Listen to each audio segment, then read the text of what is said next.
आमदार रोहित पवार आहेत आपल्यासोबत, आपण त्यांच्याशी बातचीत करणार आहोत। अधिवेशनाचा पहिलाच दिवस होता आणि अधिवेशनाच्या पहिल्याच दिवशी काही आमदार जे आहेत ते प्रदेशाध्यक्ष जयंत पाटील यांना भेटले आहेत, वारंवार दावा करत होते। बघा, मी जे बोलतो, जी खरी माहिती आहे त्याच्यावर मी बोलत असतो। अनेक आमदार हे संपर्कात आहे, हे मी सांगितलं। आदरणीय पवार साहेबांनी सुद्धा काही दिवसांपूर्वी सांगितलं। साहेबांचा विचार जिथं चालू होतो तिथं भाजपचा संपतो, त्यामुळे राजकीय दृष्टिकोनातून साहेबांना लाईटली घेणं सोपं नसतं। लोकसभा फक्त ट्रेलर होता, पिक्चर। या विधानसभेला पवार साहेब आणि जयंत पाटील साहेब आमच्या पक्षाकडनं, उद्धव ठाकरे साहेब आणि काँग्रेसचे नेते हे नक्कीच दाखवतील।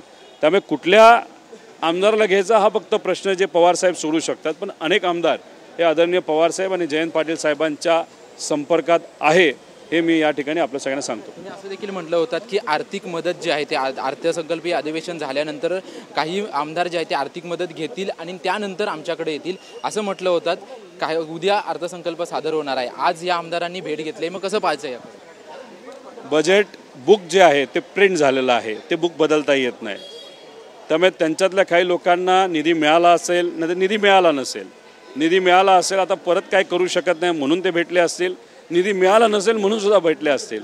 त्यामुळे एकदा अर्थसंकल्पाचं जे बुक असतं बजेटचं ते प्रिंट झालं, जे झालं, कारण उद्या बजेट हे प्रेझेंट केलं जातं, कुणी ते बदलू शकत नाही। त्या प्रिंटमध्ये काही आमदारांना चांगली मदत नाही मिळाली, हे आमदार भेटलेत असं वाटतंय तुम्हाला?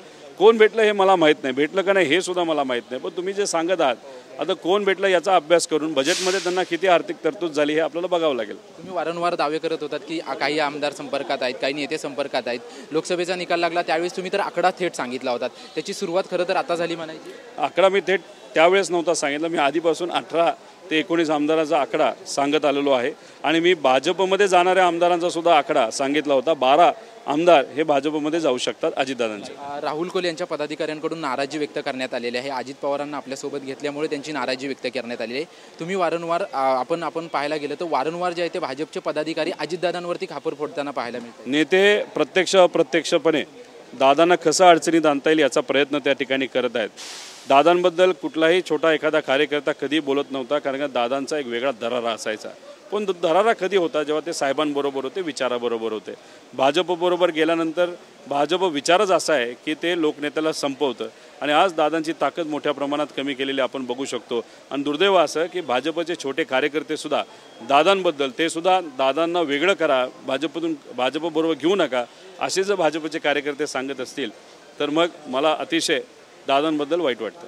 आमच्याशी बातचीत केल्याबद्दल आपण पाहतोय की याच्या अगोदर अजितदादा जेव्हा आहेत ते शरद पवारांसोबत होते, त्यांच्यावरती बोलायची कोणाची हिंमत होत नव्हती, परंतु आता भाजपचे कार्यकर्ते थेट जे आहेत ते अजितदादांवरती बोलायची हिंमत करतायत, अशी प्रतिक्रिया जी आहे ती रोहित पवार यांनी दिलेली आहे। कॅमेरामॅन चरणसह निवृत्ती बाबर, TV9 मराठी, मुंबई।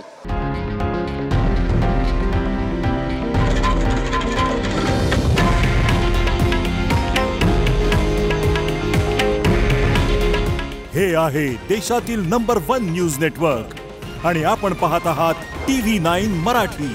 काळजी तुमची, हित महाराष्ट्राचं।